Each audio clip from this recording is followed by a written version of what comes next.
Hello, வணக்கம்.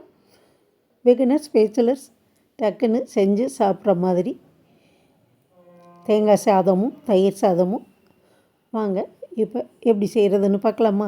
அதுக்கு சாதத்தை நல்லா கொஞ்சம் உதிரி உதிரியாக அரை உப்பு சேர்த்து வடித்து ரெடியாக எடுத்து வச்சுருவோங்க.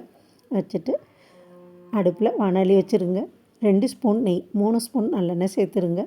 கடுகு, உளுந்து, கடலைப்பருப்பு தாளிக்க சேர்த்துருங்க. அது பொரிஞ்சதும் 20-25 முந்திரி, 2 பச்சை மிளகாய், 1 கொத்து கருவேப்பிள்ளை, 4-5 வரமிளகாய் சேர்த்து நல்லா வறுத்துட்டு 1 மூடி தேங்காய் துருவினதையும் சேர்த்து நல்லா வாசம் வர்றவரை வறுத்துறணுங்க. நல்லா வாசம் வரவும் நம்ம வடித்த சாதத்தை அதில் கொட்டி கிளறிட்டு உப்பு செக் பண்ணிக்கோங்க. பத்தலைன்னா கொஞ்சம் போடலாம். இப்போ கொஞ்சம் பத்தலை, நான் கொஞ்சம் உப்பு சேர்க்குறேன். சேர்த்து கிளறி விட்டுட்டு அரை ஸ்பூன் சர்க்கரை சேர்த்து கிளறுங்க. அப்போ தான் சுவை கூடுதலாக இருக்கும்.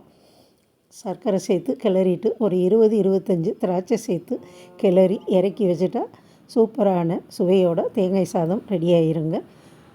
5 நிமிஷம் கூட ஆகாது. பாருங்கள், சாதம் ரெடியாக இருந்தால் 5 நிமிஷத்தில் தேங்காய் சாதம் ரெடி பண்ணியாச்சு. தயிர் சாதத்துக்கு அடுப்பில் வாணலி வச்சுருங்க. 3 ஸ்பூன் நல்லெண்ணெய் சேர்த்துருங்க.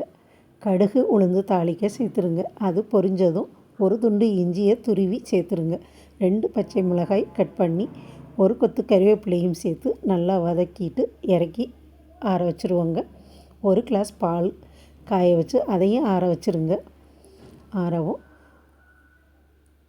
நாம் சாதத்தில் அதுக்கு தேவையான உப்பு, 1 டம்ளர் தயிர் சேர்த்துருங்க. நாம் காய்ச்சி எடுத்த பாலையும் சேர்த்து தாளித்ததையும் சேர்த்து கிளறி இறக்கிட்டால் சூப்பரான சுவையோட தயிர் சாதம் ரெடி ஆகிருங்க.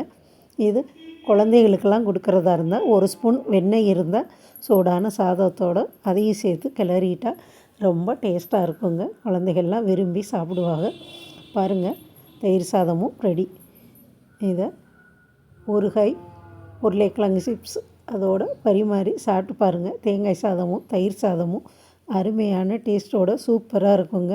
சாதம் மட்டும் வடித்து எடுத்துட்டால் 5 நிமிஷத்தில் 2 சாதம் ரெடி பண்ணிடலாம். பாருங்கள், பார்க்கவே சூப்பராக இருக்குல்ல. சாப்பிடவும் நல்ல சுவையாக இருக்கும்.